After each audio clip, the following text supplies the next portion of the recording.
So మీరు by ఎలక్షన్లో వెనుకబడ్డప్పటికీ కూడా మరి పూర్తిగా 119 నియోజకవర్గాలలో సో మీ వాళ్ళు పోగా గతంలో గెలిచినటువంటి ఎమ్మెల్యేలు 12 మంది పోవచ్చు, 18 మంది కూడా పోయిన సందర్భాలు ఉన్నాయి. ఇప్పుడు నాటి వాళ్ళు 12 మంది పోయారు. మళ్ళీ ఫుల్ఫిల్ చేసే అవకాశం ఉందా? ఇప్పుడు 12 మంది ఎవరు పోలేదండి.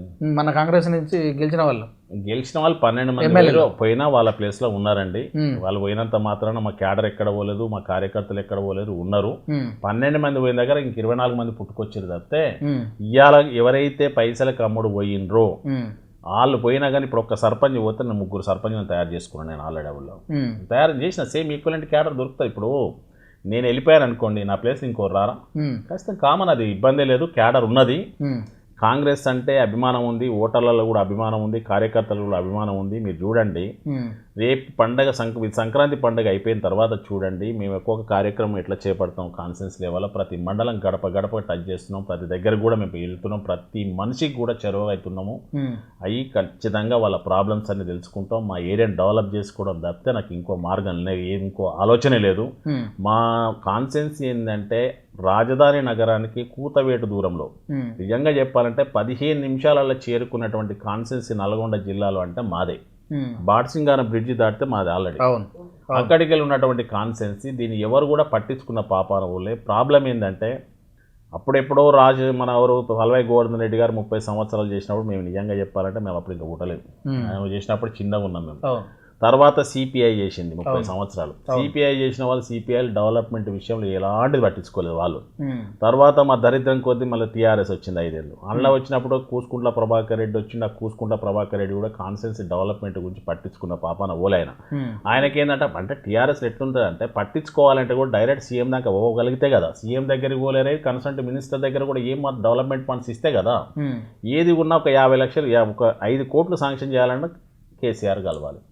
ఈ 5 కోట్ల గురించి పోయేటువంటి ధైర్యం ఏ ఎమ్మెల్యేకి ఉంది? ఏ ఎమ్మెల్యే లేదు టీఆర్ఎస్లో. కాబట్టి ఏంటంటే మా కూసుకుంట్ల ప్రభాకర్ రెడ్డి కూడా ఆయన పోలేకపోయిండు, ఏం డెవలప్మెంట్ చేయలేకపోయిండు. ఇవాళ చూస్తుంటే పరిస్థితి చూస్తుంటే ఏ ఊరికి రోడ్లు లేవండి. మొత్తం 154 గ్రామ పంచాయతీలు ఉన్నాయి, 176 విలేజ్లు ఉన్నాయి. 176 విలేజ్లు కొడితే ప్రతి ఊరికి కూడా యాన్ అండ్ యావరేజ్ 3 లింక్ రోడ్లు ఉంటాయి. ఓకే, 3 లింక్ రోడ్లల్లో కనీసం ఒక 300 రోడ్లు ఇయ్యాడబడి కూడా ఫార్మేషన్ కూడా నోసుకోలేదు. అవే మట్టి రోడ్లు ఉన్నాయి. ఎమ్యూనిటీస్కి వచ్చేసరికి మురికి కాలువలు లేవు. నెక్స్ట్ రోడ్లు లేవు. ఇక విలేజ్లలో చూసినైతే చాలా అధ్వానమైన పరిస్థితులలో ఉన్నాయి. విలేజ్లో డ్రింకింగ్ వాటర్ ఏదో తీసుకొచ్చిండు, మిషన్ భగీరథ అని తెచ్చి పెట్టిండు. అది అంతకుముందు బోర్లు వేసుకొని ఫిల్టర్ చేసుకుని తాగినాడన్న మంచిగా ఉండే. కానీ ఈ మిషన్ భగీరథ వచ్చిన తర్వాత ఏమైపోయిందంటే నామకే వాస్తే ఊరు చివరిలో ఒక ఓవర్ ట్యాంక్ కట్టారు తప్పితే వాటర్ మాత్రం ఎక్కడ కూడా రాదు, సప్లై అసలే కాలేదు, ఎక్కడ లేదండి. మా విలేజ్, మా మండలంలో మాత్రం మ్యాక్సిమం విలేజ్లలో లేదు. ఇదేంటంటే గ్రావిటీ ప్రెషర్ సరిపోవట్లేదు అని అంటారు. ఇవన్నీ కూడా ఏంటంటే అది ఫెయిల్యూర్ స్కీమ్.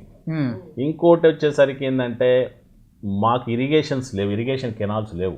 దాన్ని తీసుకొచ్చారు. ఏది ఇప్పుడు ఒక డిండి ప్రాజెక్ట్ తీసుకెళ్ళి ఒక గ్రావిటీ తీసుకొచ్చేసి నర్సాయిపల్లి దగ్గర మన శివన్నగూడెం ప్రాజెక్ట్ తీసుకొచ్చారు.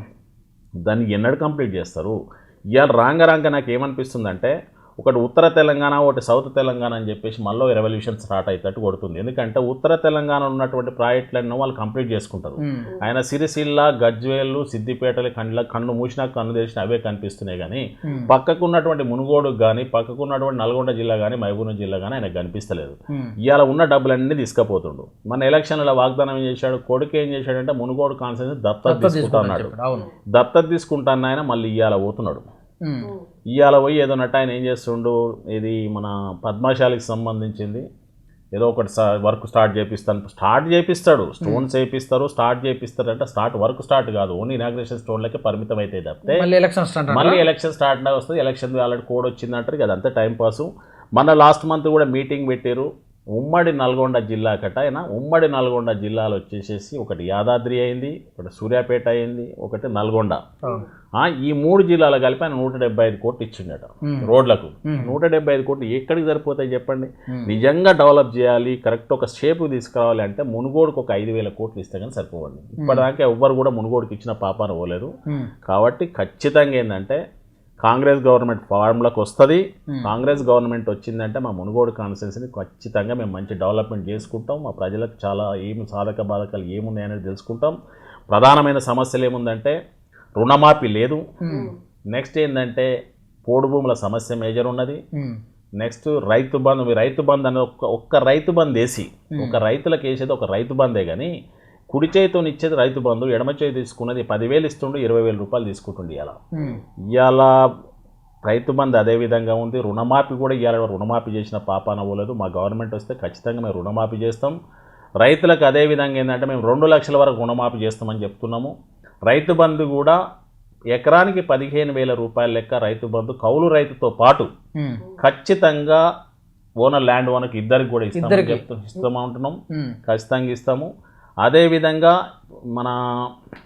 మా వాళ్ళకి కావాల్సినటువంటిది రైతులకు ఏదైతే ఉందో ధాన్యం రేటు కూడా ఖచ్చితంగా ఒక రేట్ ఫిక్స్ చేస్తున్నాం. ఇవన్నీ కూడా ఏంటంటే వరంగల్ సభలో రైతు డిక్లరేషన్ సభలో డిక్లరేషన్ ఏదైతే రాహుల్ గాంధీ గారు మా పిసిసి అధ్యక్షుడు గారు ఏదైతే చేశారో అవన్నీ తూచ తప్పకుండా ఖచ్చితంగా పాటిస్తాం.